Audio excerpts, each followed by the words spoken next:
Bienvenue sur Africa 24. Du 13 au 14 juin 2022, le Botswana a accueilli une conférence sur la lutte contre la corruption et la promotion de la bonne gouvernance organisée par l'Union africaine et le Fonds monétaire international. Selon le FMI, la pandémie de Covid-19 et la guerre en Ukraine ont mis en évidence la nécessité d'une bonne gouvernance et appellent à une accélération de la lutte contre la corruption en Afrique. Pour en parler en détail, nous recevons Mme Antoinette Sayeh, la directrice générale adjointe du Fonds monétaire international. Vous avez participé à une conférence de haut niveau sur la promotion de la bonne gouvernance et la lutte contre la corruption. Pourquoi le Fonds monétaire international serait-il intéressé par une telle conférence? I think the short answer is that it is central to the IMF's mandate. But let me explain a bit more why that's the case. The first issue around governance and corruption is that bad governance and corruption adversely affects growth, investments, and of course, impede more equitable outcomes in our member countries. That's the first issue. Of course, these issues are hugely important to the ability of sub-Saharan African countries to navigate a very difficult period of time that is with us in terms of the shocks that the region has been faced with and needing to adjust to. And it just underscores the need for better improvements on the governance and anti-corruption fronts to be able to spend very limited resources in ways that are most beneficial to all sub-Saharan African citizens. With this impact on macro stability, on inequality and growth, these are issues hugely important to the fund's mandate. But clearly they go beyond the issue of just a waste of money, waste of resources. They also go to the heart of the social contract between sub-Saharan African citizens and their governments, and the trust that is necessary to have a sustained growth that is beneficial to all and to people's lives. So the need to address the governance issues and corruption has not been at any time probably more urgent than it is in the world we face now. Dans votre discours, vous présentez comment le cadre du Fonds monétaire international sur les questions de gouvernance et de corruption aide les membres à renforcer les dispositifs de gouvernance pour une croissance plus élevée et inclusive et des économies plus résilientes. Dites-nous en plus.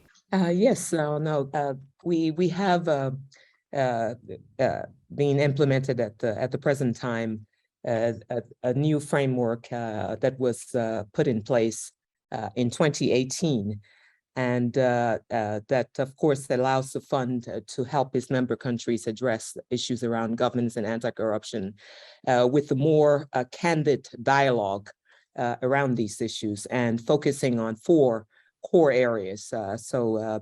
Of course, central bank independence, financial sector independence, fiscal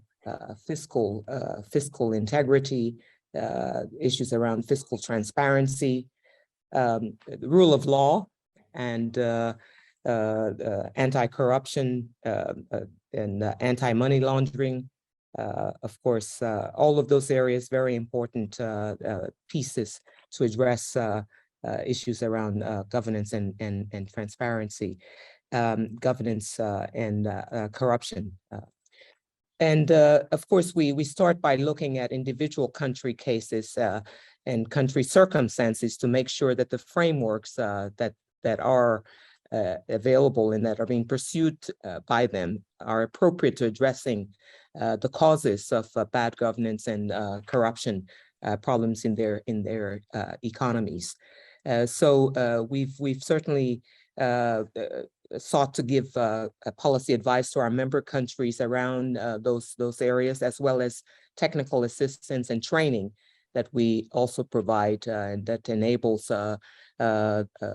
strengthening institutions that can work to help countries resolve these challenges.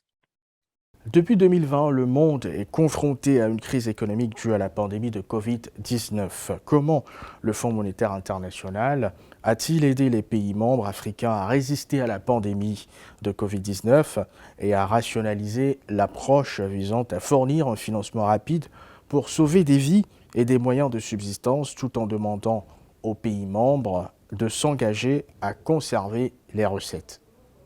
Now, we've responded very rapidly in the course of the last 2+ years now to the needs of our sub-Saharan African member countries faced with these shocks. In response to the pandemic, since the pandemic, we've, of course, with all of our member countries, since the pandemic, provided some $230 billion in financing to 92 countries, and 39 of those countries are sub-Saharan African countries. And the amounts of financing we've been able to provide them in the course of the last 2+ years amount to some 1.5% of their gross domestic product. So a significant amount of resources made available in emergency financing and also financing channel through our more medium-term program of support to countries. In addition to that, we were able to provide some $800 million in debt service relief to our poorest sub-Saharan member countries. And that is debt relief on debt service payments due to the IMF itself. So we were able to help with that as well. And of course, last August of 2021, we had the approval for the largest special drawing rights allocation in our history. And in that context, we're able to make $23 billion available to sub-Saharan African member countries. And quite a few of those countries have used some of those resources to help with the pandemic response, as well as issues around education and strengthening their health sector and its responses to the pandemic as well.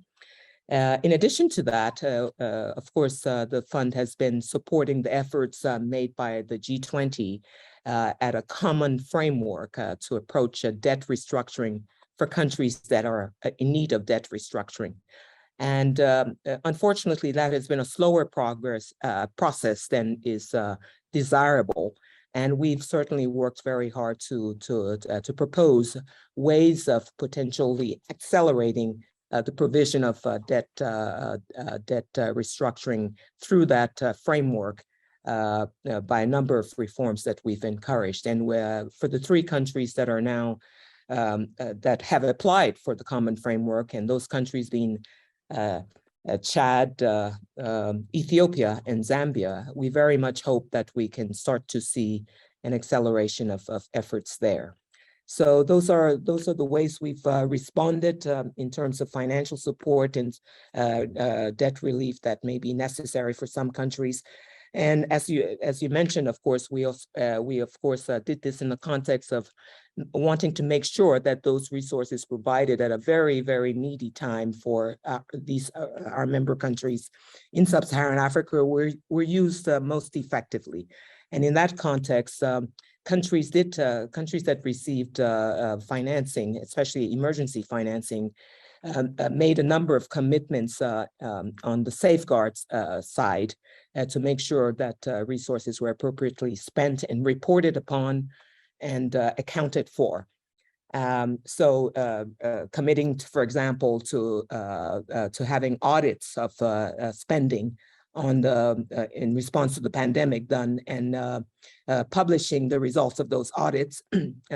Countries committed to doing that, as well as to publishing procurement contracts that were agreed on for responding to the pandemic, and also reporting on the beneficial owners of those contracts, the ultimate beneficiaries of those contracts, not just those who were listed in the contracts themselves as the legal owners. Sometimes the legal owners can be different from those who actually benefit from that contract.